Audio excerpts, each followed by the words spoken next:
All right, Keith is in Kerrville, Texas. Hello, Keith. You're on. Go right ahead. Hello to you, Joel, and your family. How are y'all doing? Hey, we're great, Keith. Thanks for calling. Your book, Your Best Life Now, was the first Christian book I have ever read. I read it when I was incarcerated. I just want to share a little bit of my story. I started getting arrested, getting in trouble at a young age. I just started rebelling from the age of 17, I guess, when I was old enough to go. It was just a vicious cycle. I know I've been to every jail within probably a 100-mile radius of Houston, every one of them at least once. And prisons, I've probably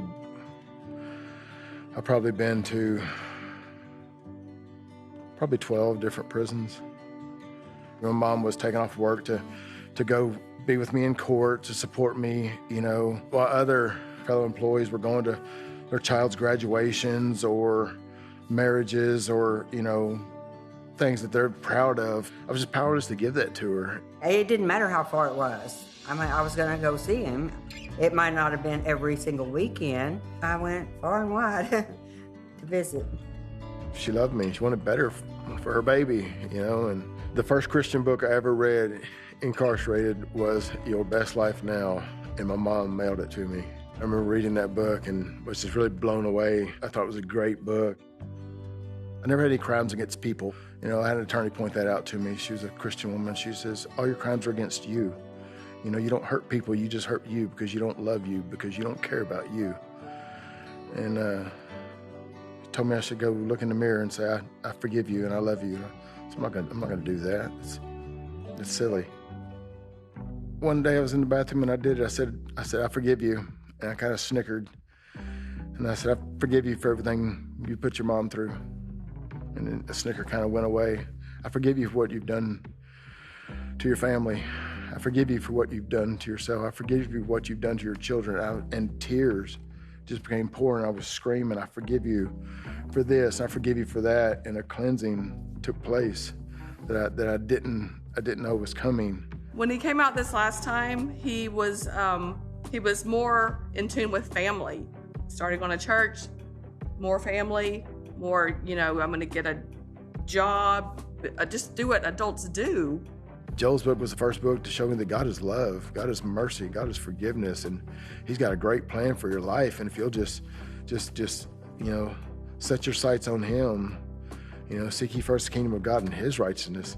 I like when his recent message, he said, you don't even got to find Him, just seek Him, just look for Him, and the reward is there. And the last time he came out, I could tell there was a difference. I don't think I had any part in it at all. I think it was all God. I'm a licensed electrical contractor today. I just never saw myself worthy of any of that or capable of any of that, but God, I say all the time, but for the grace of God go I. And I remember after I got my master electrician license, I was standing there with my mom and a group of people talking, and her boss walked up, the owner, and said to Keith, I hear you gotten your master electrician license. He said, boy, you gotta be proud of this guy. Looking at my mom, I seen her eyes water up, and that was my moment, when she could finally be proud of who I was. He's just a better person all the way around. I know he helped a lot of people in there.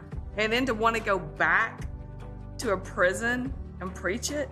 I've been where you've been. I've sat here in these chairs wearing those white clothes, and this life is better.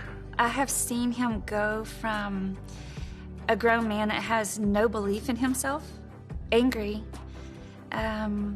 wanting God but not believing that he deserved God, to a man that is proud to stand up and say, my God is greater. I cannot brag on God enough. I tell people, don't look at me. If you see anything good in me, anything of worth, it's because of Him. He deserves all the credit and all the glory.